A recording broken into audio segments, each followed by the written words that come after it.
Tony FS kembali membacakan sebuah tweet dari tim Cerita Emak. Bismillah, Assalamualaikum. Sebuah kisah perempuan cantik ini biasa dipanggil dengan nama Mbak Manda di lingkungan sekitar rumahnya. Menurut penuturan ibunya seperti itu. Sebenarnya tim Cerita Emak pengen nulis tweet ini nanti aja setelah pulang ke Surabaya waktu itu ya, karena masih pengen menikmati suasana liburan. Tapi kalau nunggu pulang kan lama, soalnya kan tim Cerita Emak juga kemungkinan baru balik hari Senin malam. Jadi tim putuskan untuk nulis sekarang aja, hitung-hitung sambil nemenin aktivitas teman-teman di sini. Lagian semua informasi yang tim perluin juga udah kekumpul.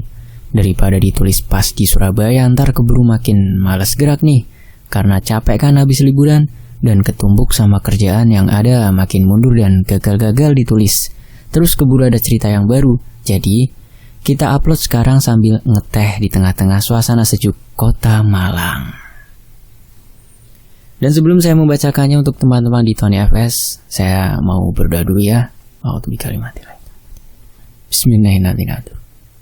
Wa wassalamualaikum. Allahumma sholli ala sayyidina Muhammad sallallahu alaihi wasallam. Ini dia selengkapnya.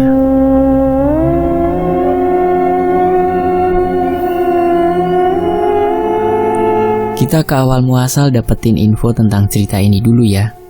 Jadi tepatnya hari Kamis kemarin, kita dapat email dari seorang laki-laki bernama Mas Handi, di mana dia bilang kalau dia punya cerita yang kepengen banget di-up sama kita tentang adiknya. Akhirnya kita bales dan kita bertukar nomor WhatsApp. Setelahnya Mas Handi telepon melalui panggilan WA. Mas Handi cerita panjang lebar tentang apa yang dialami adiknya saat itu. Lalu kita bilang, "Mas, kita tidak bisa up kalau tidak ada bukti." Terus Mas Handi jawab, "Ya udah Mbak ke rumah saya aja nanti, ngobrol langsung sama Mama." Dan aku jawab, "Oke Mas kalau gitu, tapi aku runding dengan yang lain dulu ya. Nanti selebihnya kita kabarin." Panggilan pun aku tutup dan aku mulai berdiskusi dengan kawan-kawanku. Setelah melalui diskusi cukup panjang, berangkatlah kita kemarin ke Malang. Ini pada saat ditulis di tanggal 31 Oktober tahun 2020. Berhubung liburan panjang, sekalian aja kita liburan, kata tim Cerita Emak. Nah, kita berangkat nih naik mobil berempat dari Surabaya ke Malang kurang lebih 2 jam. Karena emang sempat kita terjebak macet di jalan. Maklumlah, namanya juga libur panjang ya. Jadi banyaklah orang mau refreshing ke sana. Apalagi cuaca di kota Malang itu sejuk, jadi enak buat menenangkan pikiran sejenak. Sesudah melewati kemacetan itu, kita mulai memasuki area perkampungan warga dan baru memasuki area perumahan yang tidak terlalu mencolok. Karena emang perumahan itu seperti rumah-rumah di perkampungan yang sebelumnya kita lewati. Cuma bedanya jalan di perumahan sudah dipaving dan bersih, tidak becek. Karena masih ramai wabah COVID, ya untuk masuk ke perumahan itu agak susah. Saat kita di depan pos satpam, kita sempat ditanya-tanya dan kita putuskan untuk telepon Mas Handi. Mas Handi yang saat itu selesai mandi, langsung dong nyamperin kita ke tempat pos satpam di depan karena kita tidak sempat tes rapid dari Surabaya. Sedangkan Pak Satpamnya itu bersikeras minta surat tes rapid dulu. Akhirnya kita bilang sama Mas Handi kalau kita mau balik aja dan untuk ceritanya kita bagi lewat telepon saja. Tapi Mas Handi cegah kita balik dan dia coba untuk ngomong lagi sama pihak keamanan di situ. Di sini yang bikin aku kepo ya saat Mas Handi bicara kepada para petugas keamanan itu dan menyebutkan nama Mbak Manda. Dan tiba-tiba kita dapat akses masuk dong. Kita cuma dites suhu, alhamdulillah normal. Saat itu suhunya tidak ada yang lebih dari 26,4 derajat Celcius. Karena emang suhu itu yang paling tinggi, dan itu suhu Dimas. Suhu aku 25 derajat ya, sekiannya Riri 25,9 derajat dan Jo 26,1 derajat Celcius. Kita pun disuruh tanda tangan diri di buku tamu. Lalu bergegas masuk kembali ke mobil untuk pergi ke rumah Mas Handi. Sedangkan motor Mas Handi berjalan di depan sebagai petunjuk arah. Tapi aku masih bertanya-tanya, ada apa dengan nama Mbak Manda? Aneh aja gitu. Kita pun mulai masuk ke dalam dan melewati sebuah taman yang melingkar di tengah-tengah perumahan itu. Tak lama kemudian kita sampai. Rumah 2 lantai berwarna krem dengan pohon palem tidak terlalu tinggi di depannya seakan menyambut kita untuk masuk. Mas Handi membuka pagar dan Dimas mulai memasukkan mobil ke dalam. Riri pun nyeletuk. Rumahnya adem, impian banget. Yaps, emang rumahnya adem banget. Terlihat jelas dari rumahnya bahwa Mas Handi terlahir dari orang berada. Tiba-tiba ada ibu-ibu yang usianya sekitar 40 tahunan keluar dengan menggunakan hijab panjang. Kita pun salim, mencium punggung tangannya, dan masuk ke dalam rumah itu. Hawanya masih sama, adem banget. Itu kesan pertama yang aku dapat saat masuk ke dalam. Dari Surabaya ya nak? Tanya ibu itu kepada kita. Nggih bu, jawabku. Ternyata itu adalah ibu dari Mas Handi. Mas Handi saat itu di rumah hanya dengan ibunya, sedangkan bapaknya harus dinas di Jakarta, seorang polisi. Kita pun cerita banyak hal, dan bahkan kita disuguhkan beberapa makanan dan minuman yang enak-enak. Seakan kita disambut baik di rumah Mas Handi. Setelah kita berbincang-bincang, ibu Mas Handi bilang, "Mari, ibu antar ke kamarnya Mbak Manda." Setelah itu berdiri lalu berjalan ke atas dan kita ikutin. Sampailah kita ke sebuah kamar dengan pintu kayu berwarna coklat tua dan bertulis nama Manda di pintunya. Lalu ibu itu membuka pintunya dan ternyata kamar itu sangat luas banget. Bahkan ukurannya bisa 3 kali ukuran kamar aku di rumah. Bisa bayangin kan gimana aku terpukaunya dengan kamar itu? Kamar itu tidak pengap sama sekali. Dan Mas Handi bilang bahwa hampir tiap pagi kamar ini harus dibersihkan, terkecuali tali panjang yang menggantung di sana, dan kursi di bawahnya juga tidak boleh dipindahkan. Biarlah kamar ini bersih, dan tetap seperti terakhir kali Manda memakai kamar ini. Merinding bukan main saat Mas Handi bilang begitu. Di TKP langsung tuh. Kita berempat cuma bengong di tempat, ya, di pojok kasur ini, tepatnya di dekat area jendela yang menuju balkon. Ada tali tampar yang menggantung dan terlihat warnanya udah kecoklatan. Lalu di bawahnya ada kursi rias berwarna putih yang tergeletak di lantai. Ibu Mas Handi pun menambahi, "Saat terakhir dibuat reka adegan polisi, saya minta untuk posisinya agar tidak dirubah sedikit pun, karena saya ingin menjadikan ini sebagai kenangan terakhir Manda di rumah." Mencengangkan sekali sumpah. Sekejap aja bulu kuduku merinding, sampai tangan Riri dingin. Oh ya, aku hampir lupa menjelaskan, siapa sih Mbak Manda? Jadi, Manda ini adalah adik dari Mas Handi. Singkatnya Mas Handi ini 2 bersaudara. Kenapa dipanggil Mbak kalau ternyata adiknya Mas Handi? Karena Manda adalah anak perempuan satu-satunya. Jadi ibunya terbiasa manggil Manda dengan tambahan Mbak. Tetangga-tetangga juga terbiasa memanggil Manda dengan sebutan Mbak Manda. Tapi sayangnya, Manda meninggal saat hari ulang tahunnya yang ke-18 dengan cara gantung diri di kamarnya. Dan ulang tahun Manda itu kemarin tanggal 25 Oktober, di saat dia masih duduk di kelas 3 SMA. Dan ceritanya dimulai di sini. Jadi, Manda ini meninggal di tahun 2017 dengan tali tampar yang diikat melalui celah-celah kayu di plafon kamarnya. Aku kasih sedikit gambaran bentuk plafonnya. Jadi modelnya itu seperti ditambahin aksen kayu kotak-kotak, yang dimana antara plafon dan kayu itu ada celah, tapi kedua bahan ini nempel dan kayunya kokoh. Yang bentukan plafon begini hanya ada di kamar Manda dan kamar Mas Handi saja. Jadi tali tampar yang masih terpasang di situ adalah bekas tali yang dipakai Manda. Dan kursi yang jatuh itu dijadikan pijakan kaki Manda saat ingin menggapai talinya. Seketika suasana hening dan ibu Mas Handi menangis. Aku pun bilang ke Mas Handi, "Mas, kita ceritanya di ruang tamu aja ya, biar enak." Mas Handi pun mengiyakan, tapi ibu Mas Handi memilih untuk masuk ke kamar menenangkan hatinya. Wajar, aku juga bisa merasakan gimana sakitnya hati ibu Mas Handi saat melihat anak perempuan satu-satunya meninggal di rumahnya. Kita pun kembali ke ruang tamu dengan Mas Handi, dan Mas Handi mulai bercerita bahwa hampir tiap tanggal 25 Oktober sejak kematian Manda, Dia selalu mendengar suara tangisan di kamar mandi dari arah kamarnya. Tapi Mas Hendy tidak berani masuk karena dia tahu itu bukan adiknya, melainkan jelmaan iblis. Karena kamar Mas Hendy bersebelahan dengan kamar Manda, jadi otomatis hanya Mas Hendy yang paling sering merasakan kehadiran Manda.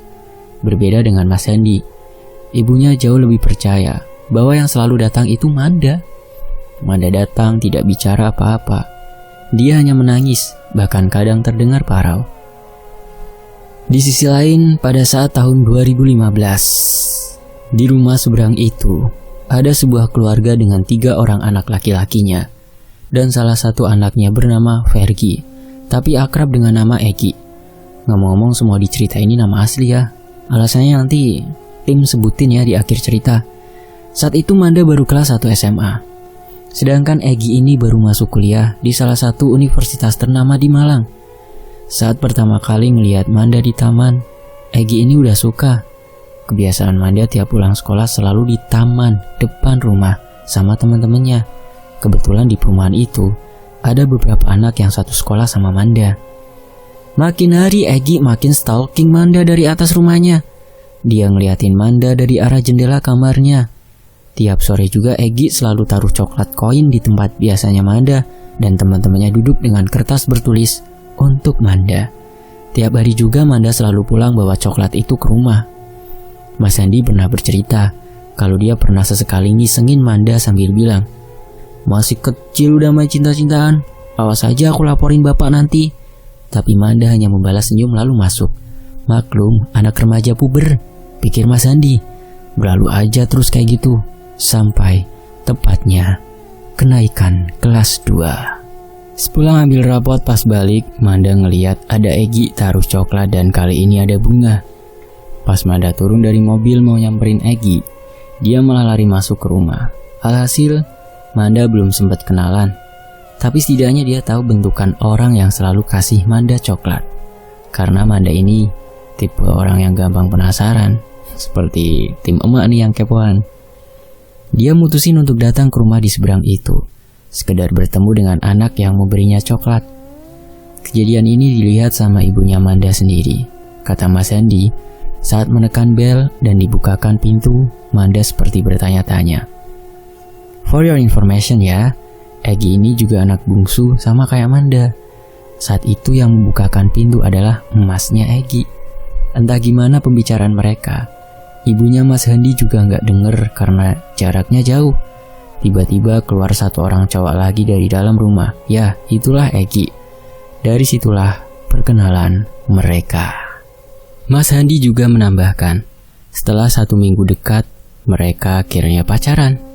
Egi juga sering terlihat main ke rumah Manda dan juga sering menjemput Manda pulang sekolah. Karena Manda kalau berangkat bareng sama Mas Hendy berangkat kuliah. Kebetulan Egi adalah adik kelas Mas Hendy di kampus.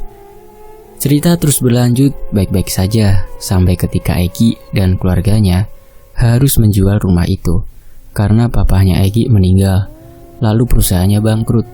Mau gak mau Egi dan keluarganya harus kembali ke Bandung untuk membangun kembali usaha papahnya.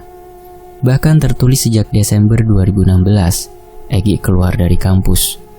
Bukan hanya itu aja, sejak awal tahun 2017, Edi sudah memblok nomor WhatsApp Manda dan keluarganya menutup akses dari Manda dan juga keluarga Mas Hendy.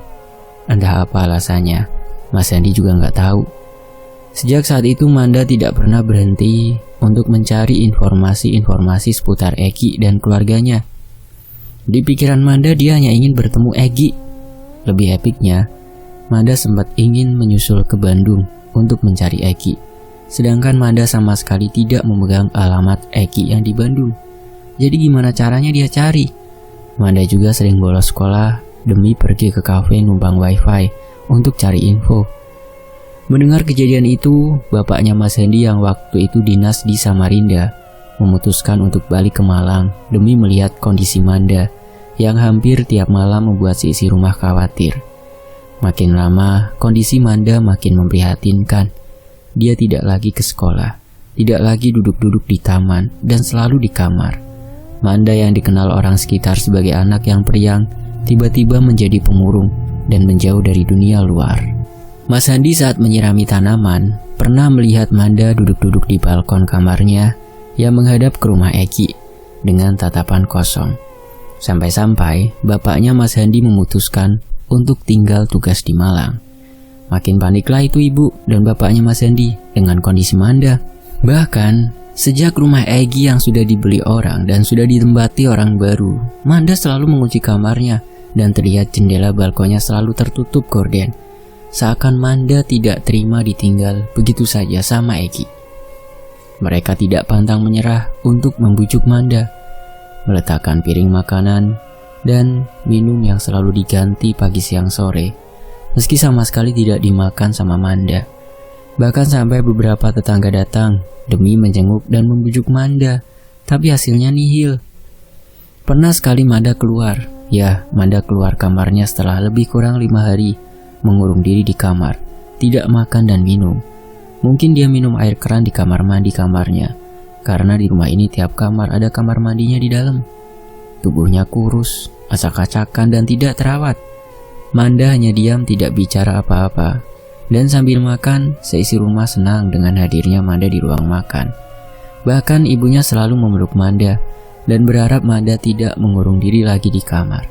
Tapi usaha mereka sia-sia. Manda tetap mengurung dirinya di kamar.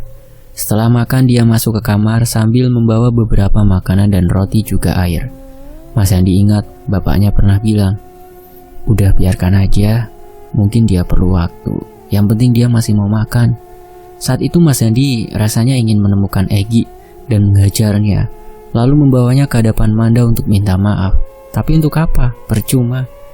Dia juga nggak tahu Egi sekarang di mana. Hari berlalu sampai tepatnya di pertengahan bulan April tahun 2017. Mas Handi dengar Manda teriak-teriak sampai nangis, lalu gedor-gedor pintu, masih dengan teriak minta dibawakan makan dan disuruh taruh di depan. Yang biasanya Manda masih sempat makan di bawah, sekarang dia makan harus diantar ke kamarnya. Seperti bukan Manda banget. Yang sempat bikin Mas Handi geram, tiap selesai makan Manda selalu melempar nampan yang berisi piring dan gelas kotor keluar kamarnya. Jadi narohnya itu seakan setengah dilempar. Sampai pernah saking kerasnya lemparan Manda, gelasnya jatuh ke bawah hampir mengenai Mas Handi dan pecah. Cuma Mas Handi berusaha sabar karena dia tahu kondisi mental adiknya sedang terganggu. Pernah suatu hari ibu Mas Handi membawa ke rumah seorang psikiater dari salah satu rumah sakit. Saat dokter itu mengetuk pintu dan berbicara dengan Manda dari luar, tiba-tiba Manda membuka pintu dan mau bertemu. Masuklah dokter itu ke kamar Manda, dan Manda hanya mau dokter itu saja yang masuk. Pintu pun terkunci lagi dari kamar. Tapi belum ada 10 menit, dokter itu keluar dengan mengusap-usap wajahnya yang sudah diludahi Manda sambil bilang, "Kaget dong orang-orang yang nunggu di luar kamar Manda itu." Lalu dokter itu bilang, "Anak ibu bukan stres lagi, melainkan udah gila. Nanti saya antar ke sini surat rujukan untuk KRSJ ya, karena kondisi mentalnya udah benar-benar rusak parah." Sambil mengucap permisi dan keluar dari rumah, tiba-tiba Manda mendekati pintu sambil melotot, lalu membanting pintu dan menguncinya. 3 hari berikutnya, surat rujukan itu sampai di rumah Mas Handi. Tapi seisi rumah bingung, bagaimana caranya membujuk Manda untuk mau dibawa ke rumah sakit. Mereka terus mencoba, tapi selalu gagal. Hampir tiap malam juga Mas Handi mendengar Manda seperti ngobrol sendiri terus tiba-tiba nangis. Jadi Manda ini mulai terganggu mentalnya sejak sekitar bulan Maret, tapi baru terlihat parah bulan Aprilnya. Dan bersamaan itu juga, Manda sudah tidak pernah terlihat lagi sekolah. Kenapa aku sebutkan dia meninggal ketika kelas 3 SMA pas di awal cerita? Ya karena kalau dia masih hidup saat itu, seharusnya dia kelas 3 SMA. Kembali ke cerita, tak terasa saat itu udah masuk di bulan kelahiran Manda, yaitu bulan Oktober. Ibu, bapak, dan Mas Handi berusaha menyiapkan sedikit hadiah kecil-kecilan untuk kejutan Manda di malam ulang tahunnya. Ada kue tart dan boneka. Kue tart kesukaan Manda adalah Black Forest, dan boneka yang sangat disukai Manda adalah boneka Hello Kitty. Pas di tanggal 24 Oktober tahun 2017, mereka udah mempersiapkan semuanya sebelum pukul 00. Sambil menunggu jamnya, sesekali Mas Handi mondar-mandir di depan kamar Manda untuk memberi kode. Tapi Kamar Manda terdengar sunyi, tidak seperti biasanya. Cuma Mas Handi berpikir mungkin Manda lagi capek ngobrol dan nangis sendiri. Tapi juga terdengar bunyi-bunyi aneh, seperti suara suatu tali bergesek dengan kayu, dan seperti meja atau sesuatu yang berat roboh berkali-kali ke lantai. Firasat Mas Handi udah aneh saat itu. Hanya saja Mas Handi berpikir mungkin perasaannya doang. Turunlah mereka, karena dilihat saat itu udah jam 23.50. Ya, kurang 10 menit lagi udah berganti tanggal, yaitu di tanggal 25, ulang tahunnya Manda. Naiklah mereka semua ke atas, bahkan mbak-mbak yang kerja di situ juga ikut memberikan kejutan untuk Manda. Jam terus berputar, sampai pas pukul 00, mereka berteriak, "Selamat ulang tahun ke-18 Manda!" sambil bernyanyi lagu Happy Birthday. Tapi dari arah kamar Manda tidak ada sautan apa-apa. Lalu lebih kurang 5 menit sesudah mereka bernyanyi, terdengar suara Manda yang menangis kenceng banget. Suara tangisan Manda yang kencang tadi berhenti seketika, tapi tiba-tiba ada seperti suara kursi jatuh dari dalam kamar Manda, dan suara seperti orang susah nafas. Bisa bayangin sendiri kan gimana suaranya? Kalau menurut deskripsi Mas Handi sih, suaranya seperti orang yang tenggelam dan gak bisa nafas. Suara itu kerasa seakan menggema seisi ruangan. Orang-orang yang di depan kamar Manda yang awalnya seneng, langsung panik. Bapak dan Mas Handi mencoba mendobrak pintu kamar Manda, tapi sedikit kesusahan karena pintunya terkunci dari dalam. Ada sekitar 15 menitan mereka berhasil mendobrak pintunya, tapi mereka terlambat menyadarinya. Ternyata Manda sudah terbujur kaku dengan leher yang menggantung dan lidah sedikit menjulur, mata yang melotot. Terlihat di kamar Manda juga banyak sampah yang berserakan di mana-mana. Ibu Mas Handi yang melihat itu langsung pingsan dan bapaknya menangis di kasur. Mas Handi segera memanggil polisi dan ambulan, juga mencoba menghubungi Pak RT setempat, sampai suara sirene ambulan membangunkan para tetangga dari tidurnya. Jenazah Manda dibawa di rumah sakit dan tanggal 25 paginya dimakamkan di pemakaman dekat perumahan itu. Barulah di tanggal 26 Oktober, polisi melakukan reka adegan dan membersihkan sampah-sampah yang berserakan dengan membiarkan tali tampar yang masih menggantung dan kursi yang tergeletak di lantai, sama seperti terakhir kali Manda ditemukan. Padahal polisi membutuhkan itu untuk jadi barang bukti di kantor polisi, karena polisi kasihan melihat kondisi ibu Mas Handi yang masih belum terima kenyataan. Akhirnya tali tampar dan kursinya hanya difoto saja. Sejak saat itu kamar Manda sampai detik ini posisinya masih begitu.